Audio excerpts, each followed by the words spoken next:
പ്രവാസികൾ കിട്ടുന്ന പണം മുഴുവൻ കുടുംബത്തിന് വേണ്ടി ചെലവാക്കരുത്. കാരണം പ്രവാസ ജീവിതം കഴിഞ്ഞ് തിരികെ എത്തുമ്പോൾ സ്വന്തമായിട്ട് ഒന്നുമില്ലാത്ത അവസ്ഥ വരും. പ്രവാസ ജീവിതത്തിന് ശേഷം അവസാനം ആരോരുമില്ലാത്തവരുടെ എണ്ണം കൂടി വരുന്നുണ്ട് നമ്മുടെ സമൂഹത്തിൽ. ശരിയാണ്, നമ്മൾ അധ്വാനിക്കുന്നത് നമ്മുടെ കുടുംബത്തിന് വേണ്ടി തന്നെയാണെങ്കിലും ഉണ്ടാക്കുന്ന വരുമാനം കൃത്യമായിട്ട് ഉപയോഗിക്കണം. അതായത് കുറച്ച് പണമൊക്കെ നമുക്ക് വേണ്ടി തന്നെ മാറ്റിവെക്കണം. അത് സ്വർണമായോ അല്ലെങ്കിൽ എന്തെങ്കിലും ഓഹരിയായോ അല്ലെങ്കിൽ സ്ഥലമായോ എങ്ങനെയാണെങ്കിലും കുറച്ച് സ്വത്ത് നമ്മുടെ പേരിൽ വേണം. കാരണം വയസ്സാം കാലത്ത് ആരോരും ഇല്ലാത്ത അവസ്ഥയാണെങ്കിലും ജീവിക്കാൻ പറ്റണം. എന്നാൽ കുടുംബത്തെ നോക്കണ്ട എന്നല്ല പറയുന്നത്. അവർക്ക് വേണ്ടിയിട്ട് ഒരു ഹെൽത്ത് ഇൻഷുറൻസോ ഒരു ടേം ഇൻഷുറൻസോ ഒക്കെ നമുക്ക് എടുത്തു വെക്കാം.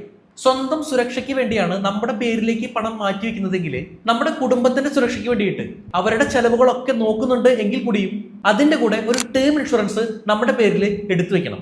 നമുക്ക് പെട്ടെന്ന് മരണം സംഭവിച്ചാലോ അല്ലെങ്കിൽ ക്യാൻസർ പോലുള്ള മാരകമായിട്ടുള്ള അസുഖങ്ങൾ സംഭവിച്ചാലോ മുന്നോട്ട് പോകാനായിട്ട് അല്ലെങ്കിൽ അതിനെ അതിജീവിക്കാനായിട്ട് ഒരു ചെറിയ നീക്കിരിപ്പ് എന്തായാലും വേണം. പക്ഷെ അതിന് വേണ്ടിയിട്ട് ഇപ്പോഴേ ഒരു വലിയ സംഖ്യ കൂട്ടി വെക്കാനും നമുക്ക് പറ്റില്ല. പക്ഷെ നമ്മൾക്ക് ടേം ഇൻഷുറൻസ് ഉണ്ടെങ്കിൽ ഇതിനെല്ലാം പരിഹാരമാണ്. സാമ്പത്തികമായിട്ട് നമ്മളും കുടുംബവും സുരക്ഷിതരാണ്. ഇതെടുക്കാനായിട്ട് വലിയ ചിലവൊന്നുമില്ല. മാസം ചായ കുടിക്കുന്ന ഒരു ചെറിയ തുക മാറ്റി വെച്ചാൽ തന്നെ മതിയാകും. വലിയ രീതിയിലുള്ള കവറേജ് ലഭിക്കും. നമ്മുടെ വിദ്യാഭ്യാസം, വരുമാനം, ആരോഗ്യം എല്ലാം കണക്കാക്കിയാണ് നമുക്കിത് തരുന്നത്. നിങ്ങൾക്ക് ഇത് കിട്ടുമോ എന്നറിയാനായിട്ട് എൻ്റെ ബയോയിൽ ഇവിടെ ചെക്ക് ചെയ്താൽ മതി. ഇവിടെ നോക്കിയാൽ ഗവൺമെന്റ്, പ്രൈവറ്റ് അടങ്ങുന്ന 51ഓളം കമ്പനികളിൽ നിന്ന് നിങ്ങൾക്ക് അനുയോജ്യമായിട്ടുള്ള NRI ടേം ഇൻഷുറൻസ് തിരഞ്ഞെടുക്കാം.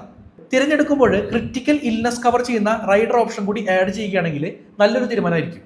വെറും 820 രൂപ മുതൽ മാസമടവിന് 2 കോടി വരെ പരിരക്ഷ ലഭിക്കുന്ന പ്ലാനുകൾ പോലും ഇപ്പോൾ ലഭ്യമാണ്. കൂടാതെ വാർഷിക പ്രീമിയം ഒന്നിച്ചടച്ചാൽ 5% വരെയും 18% GST വേവറും അടക്കം 23% വരെ കുറഞ്ഞ പ്രീമിയത്തിന് ഇപ്പോൾ എടുക്കാനായിട്ട് പ്രവാസികൾക്ക് ഇവിടെ നിന്ന് സാധിക്കുന്നതാണ്. എത്രയും പെട്ടെന്ന് എടുക്കുന്നോ അത്രയും പ്രീമിയം കുറവിൽ നിങ്ങൾക്ക് ഇത് ലഭിക്കുന്നതാണ്. എല്ലാ പ്രവാസികളും അറിഞ്ഞിരിക്കേണ്ട ഒന്നാണ്. അതുകൊണ്ട് നിങ്ങളുടെ പ്രവാസി സുഹൃത്തുക്കൾക്ക് ഈ വീഡിയോ ഒന്ന് ഷെയർ ചെയ്ത് കൊടുക്കൂ. ഇനി നിങ്ങൾ പ്രവാസിയാണെങ്കിൽ ഈ വീഡിയോ എവിടെ നിന്നാണ് കാണുന്നത് എന്നൊന്ന് കമന്റ് ചെയ്യൂ.